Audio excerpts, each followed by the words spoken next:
Hello everyone, I hope you're doing really well, and as always thank you so much for choosing to watch this video. They say that every picture tells a story, and I certainly think that is true, but as a photographer I think there is a story, an interesting story behind the capture of every image. So in this video I'm going to take a look at 3 images that I have captured and go into in detail the story behind the capture of each of them.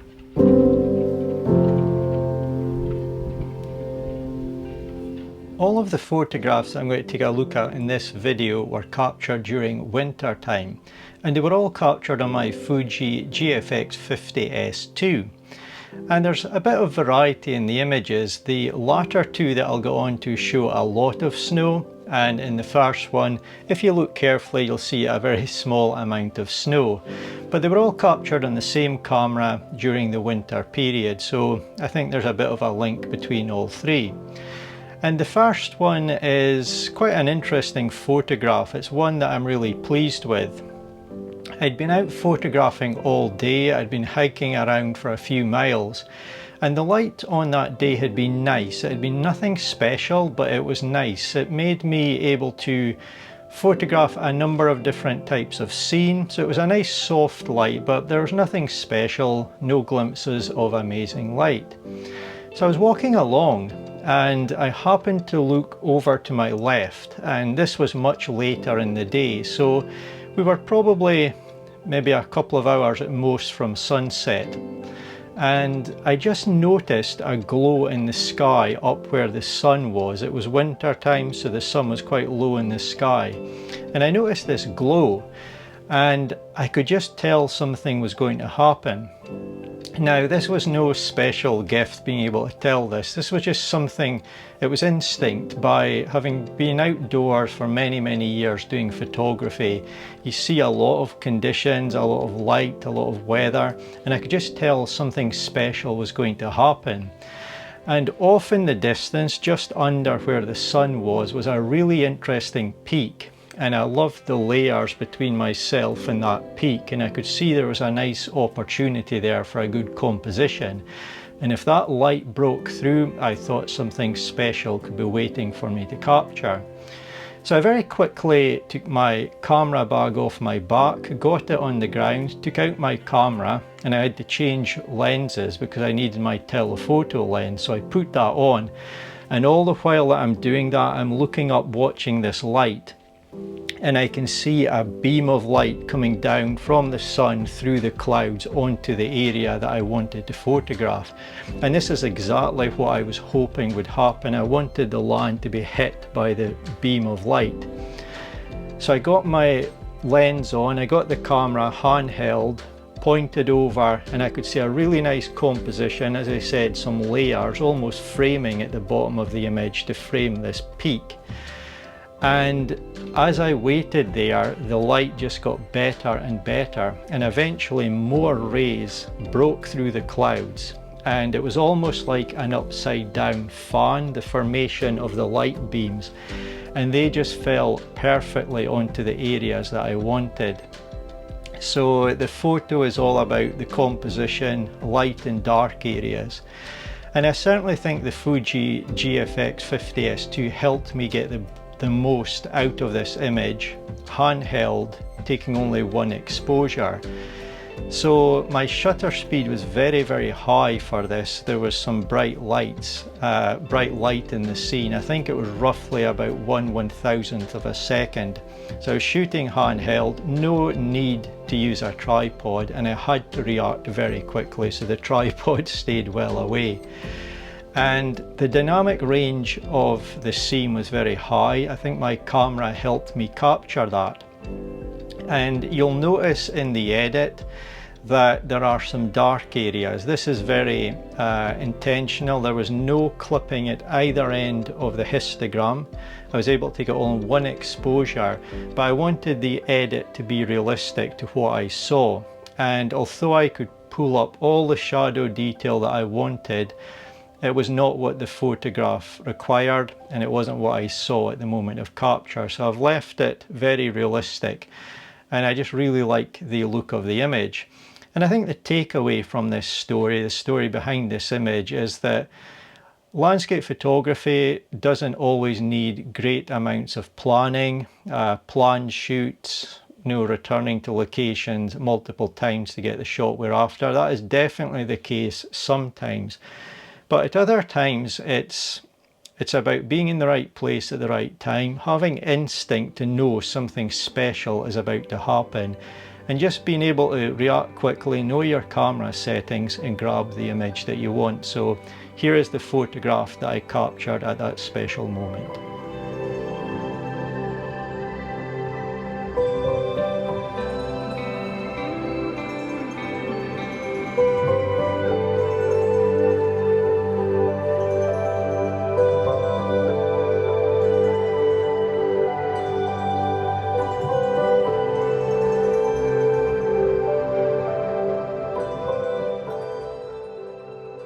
On to image 2, and this was captured again in winter, and there had been a lot of snow.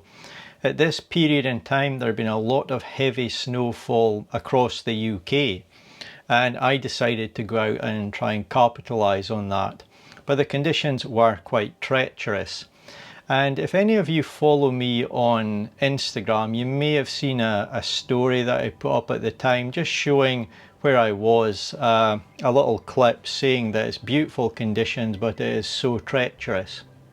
So I was up amongst some mountains quite high up, and I was doing some hiking. I walked for quite a few miles this day, and it really was treacherous hiking, so you had to be careful.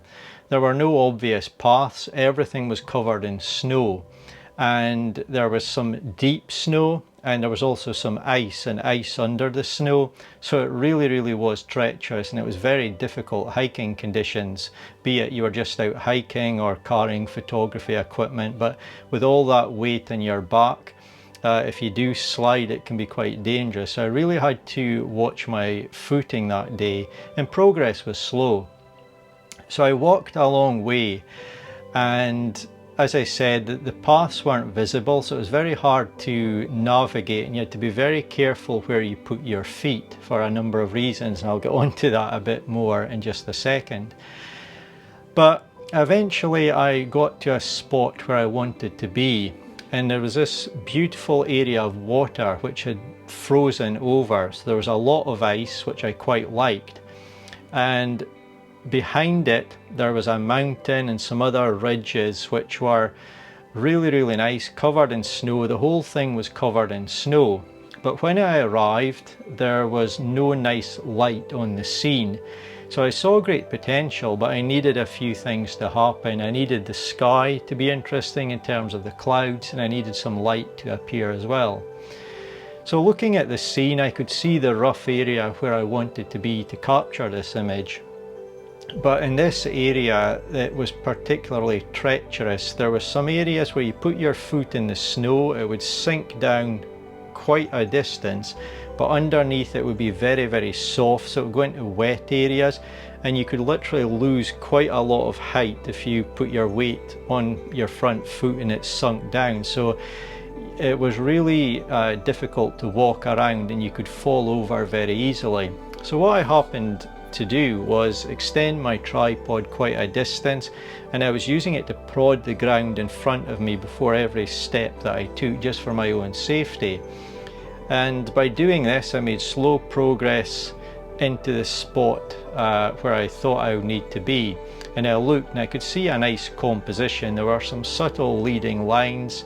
I had this frozen area of water, snow everywhere, a nice mountain off to the left, some ridges, a sort of gap, and then another area rising up to the right. So I really liked the composition, but I needed a few things to happen. I needed some light, and it was a race against time because it was getting very close to sunset, and I knew there was not a lot of light, be it good or bad, left that day. And the light had been quite nice that day, but it wasn't consistent. There were fluctuations, there were more overcast periods and some nice brighter periods. So I needed some luck. I'd made a lot of effort that day and I needed some luck. And the other thing that I noticed in the composition as the clouds were moving around, I could see that there was a nice little open area sort of at the top right of my image, and I just thought I needed some interesting nice clouds to fill that space to complete the composition. And I was watching the clouds. I remember they were drifting from my left over to the right, and I could see this cloud way off to the left drifting across, and I thought if that could fall into this gap at the correct moment and I would be lucky enough to get some of the last sunlight of the day hitting my scene, I would be incredibly fortunate. I'd made the effort, but I still needed some luck. And the other thing that was against me is there were some, as I say, some ridge lines to the right, and the sun was very quickly in winter dropping in the sky behind that, and once it did that I had no hope of any nice light hitting my scene. The cloud came across, went into the correct area, and just as it was moving across there were some glimpses of sunlight coming from the right, hitting the mountain on the left and some areas of the image. And again, everything just aligned. So very happily and very carefully I took my photograph, and I'm really pleased with it. And off to the left of the image, I remember the blue sky, and then over to the right there were just some very subtle glow, some very subtle golden tones, I guess you could say, starting in the sky to the right.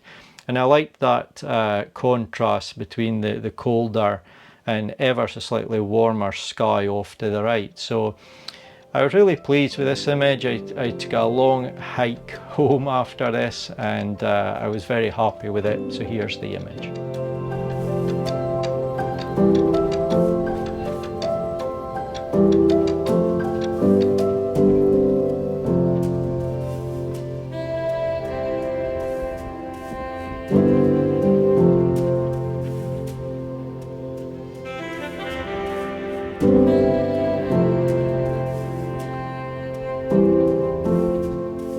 On to now image 3, and again this image really speaks of winter and some of the beauty that we can find in winter. So I headed to an expanse of water. I wanted to explore along the edge of this water early in the morning, and as I arrived I could see that there was lots of snow, which was fantastic, and I could see off in the distance to my right was a lot of fog. It looked a very cold fog. And as I began to get out and explore this area, I could see that there was a hoarfrost as well. So some of the trees were just beautifully adorned in frost. And this one tree, I think from memory it was a silver birch, caught my attention, and it just looked beautiful, adorned in white, glistening in the sunlight, and I really liked the look of it. Behind that we had the water and a beautiful hillside covered in snow. And from memory that day everything was very blue. We had a blue sky, there was a lot of blue in the scene that I was looking at, but in my foreground we had some dead, I think it was ferns and so on, so there was a bit of warmth in the foreground to contradict that, and I think that worked very well, the contrast between the two. Behind the tree, off in the distant hillside, there was some light, and then I remember off to the left there was shadow, and I kept looking off to the right because I was keeping an eye on this fog. I was wondering what was going on, could I use it in my composition, and I could see it was slowly edging its way down the expanse of water towards my scene, the area that I was photographing.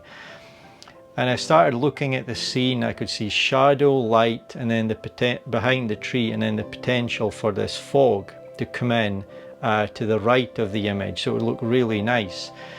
And this is what I hoped would happen. So I got my composition set up quickly. When conditions are like this, your natural reaction as a photographer is to be worried that they're just going to change and you're going to miss them. And I know how quick hoarfrost can clear as well. So I got my composition set up. I was really pleased with it, but I needed that fog to come in from the right just to complete the shot, and I hoped that the light would remain behind the tree. And very fortunately that happened, and I got an image which I'm incredibly pleased with.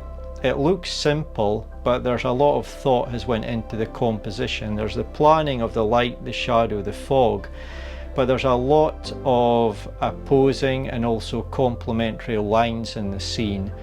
And I think it's a very nicely balanced image. So there was a lot of work went into getting the composition the way I wanted it, but I had to work quickly. So I got the shot and I checked it in my camera. I was happy with the sharpness, and I was absolutely delighted. There's tons of detail on all the images that I'm showing today, having been captured on the GFX camera. And I was then able to relax and just watch what was going on in front of me. And I would say within 15 minutes maximum, I took a couple of other images after this, just as a record really, to see the changing conditions and keep my memories of the day.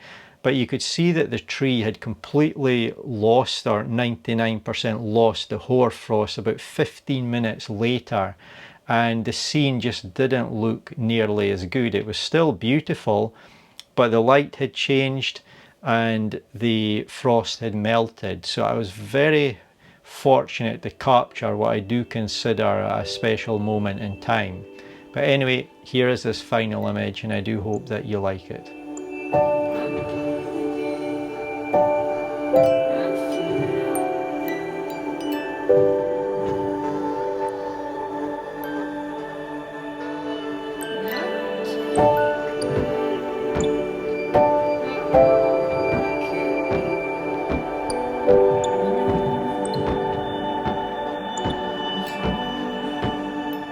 So those are the three images that I want to talk about in this video. I really do hope that you've enjoyed seeing the images, but also hearing about the story involved in their capture. Some images take a lot of traveling, take a lot of hiking, and take a lot of effort. And I certainly think there was a lot of effort involved in the capture of all three of these images. The first one, as I say, I noticed something happening very quickly, but there had been a lot of effort getting there, and I'd been out hiking all day before I captured that image. The second image, again, very difficult conditions, long hikes and so on. And the third image, again, took a lot of effort and some planning to get that image. So that doesn't make them good images, and I think that's an important point I'd like to finish with in this video. I think you can capture an image with extremely little effort and it can be fantastic. I think you can put so much effort, long hikes, repeated visits into capturing an image, but it's perhaps not that good. So I always like to think, if I capture these images a couple of minutes from my back door with very little effort, are they actually good images? And I've now captured these many months ago, and I still am as happy with them now as I was at the moment of capture. So I'm confident that, at least to me, these are good images, and I'm happy with them and very proud of them. So with that said, they are on my website for sale, and if you would like to purchase one, then it would be very much appreciated. And yeah, I think they look really nice up on the wall. They're images that I'm certainly pleased with. They bring back fantastic memories, and yeah, I wouldn't change anything about them. So for now, as always, thank you so much for watching. I do hope you found the video interesting, and hopefully I will see you in my next one.